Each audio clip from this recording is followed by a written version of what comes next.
The Lady Improper is a movie about a government so stupid that they use taxpayers' money to subsidize a film made by one of Hong Kong's biggest entertainment corporations. No, really.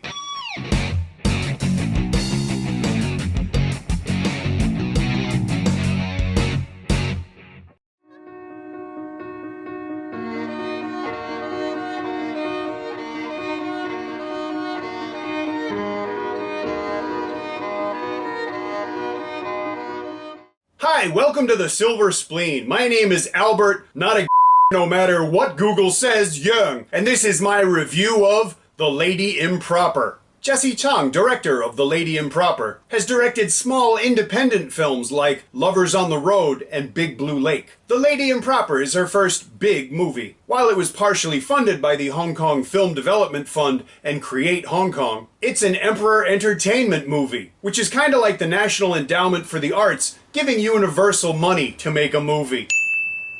Now, it does give Emperor an easy path to some kind of artistic film credibility, but then again they also just had to pimp Emperor jewelry in the movie and made sure that the camera lingers on the logo. That's not a euphemism, though I may start using it as one.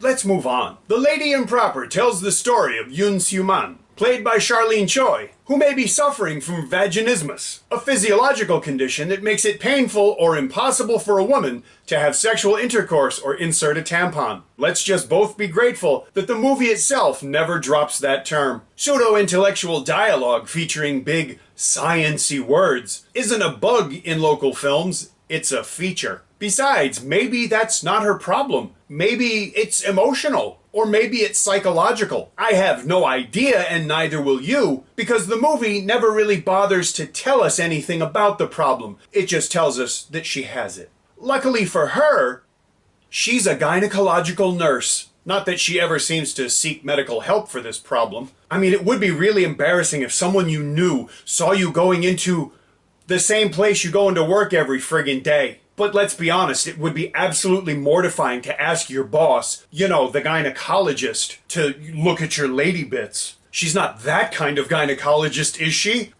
You see what I mean? So the woman who has a genital issue works with genitals?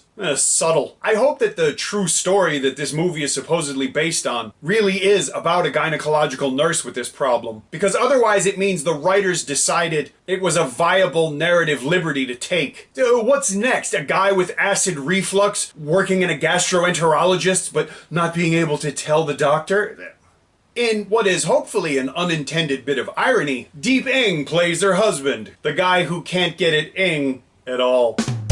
I should probably be more serious. I mean, remember, this is based on a true story. Which is why Xiu-man, aka Mhoi Jongoi, just happens to bump into an old friend, played by Hedwig Tam, for the first time in more than a decade. And this friend just happens to run a pole dancing studio. That better be true too. Otherwise, the friend's name should be Convenience Ho. Speaking of which, if you thought Philip Kung cross-dressing in Tracy is the single unsexiest thing a straight man can see on a movie screen, you've never watched Charlene Choi pole dancing. Taiwanese actor/model/panty moistener Wu Kang-ren plays Jia Hao, an itinerant young man who graduated culinary school in France, but is really just about the food, man. Which is why he takes a job cooking in the filthiest restaurant in Hong Kong cinema history. Based on a true story.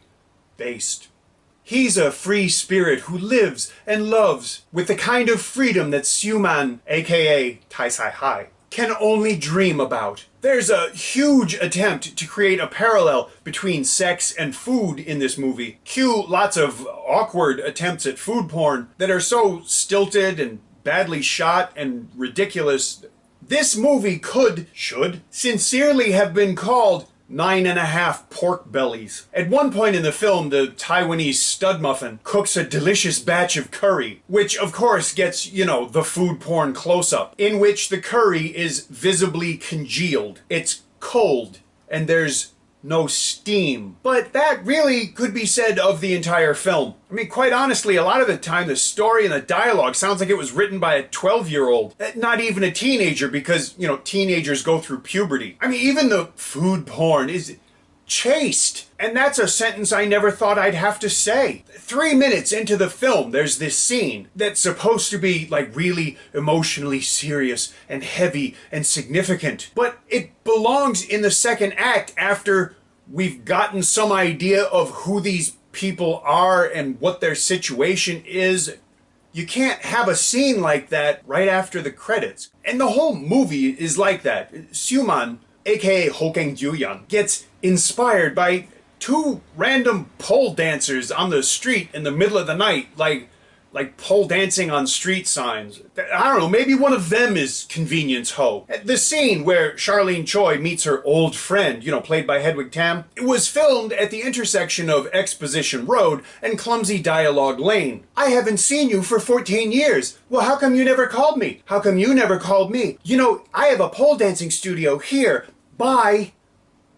Later, Hedwig's character takes Soo-man, aka Bing Sai-moy, to an eyes wide shut party that's as believable as it is appealing.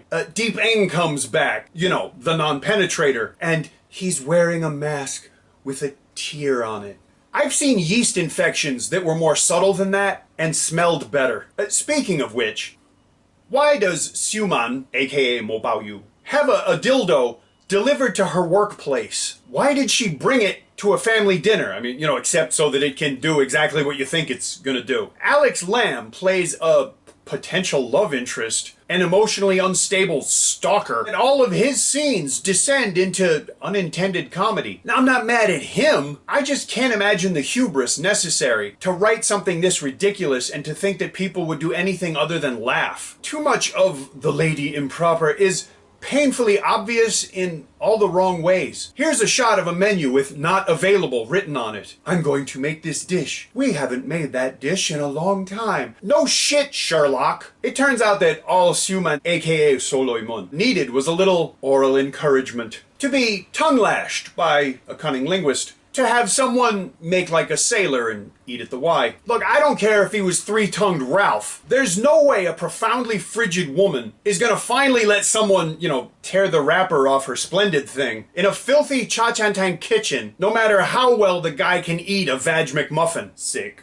Don't worry, this was a Category 3 movie, and that makes it okay for me to say all this sort of stuff. Besides, for the life of me, I, and everybody else that I've asked who's seen the movie, can't figure out how or why this is rated Category 3. Except, probably, as the cheapest of marketing ploys. The Category 3 symbol on this movie's posters should really have little scare quotes around it. But it's, par for the course for this movie and frankly, this entertainment industry. Before this came out, there were lots of articles talking about how daring a role this was, and how Charlene Choi was brave enough to show her naked back. No wonder Hong Kong's birth rate is so low. I mean, even in the scene where she dares to do this, she never even shows you her plumber's union card. That's a euphemism for ass crack. Speaking of which, this film allows her to show off her full range of acting skills. Skills that Derek Zoolander would laugh at. They're the same face! Doesn't anyone notice this? I feel like I'm taking crazy pills! Asa, whose Chinese name means a blank space in a screen around which movies occur, was, unsurprisingly, nominated for Best Actress at the Hong Kong Film Awards for this performance. Shut up! Charlene Choi actually has more of an expression on her face like this. Her reflection is more evocative. I almost cried at a close-up of Charlene crying. It was cringe-inducing in the most literal meaning of the word. It was so awful, I almost felt bad for her. But then she wiped, wait for it, her eyelids. Were they sweaty?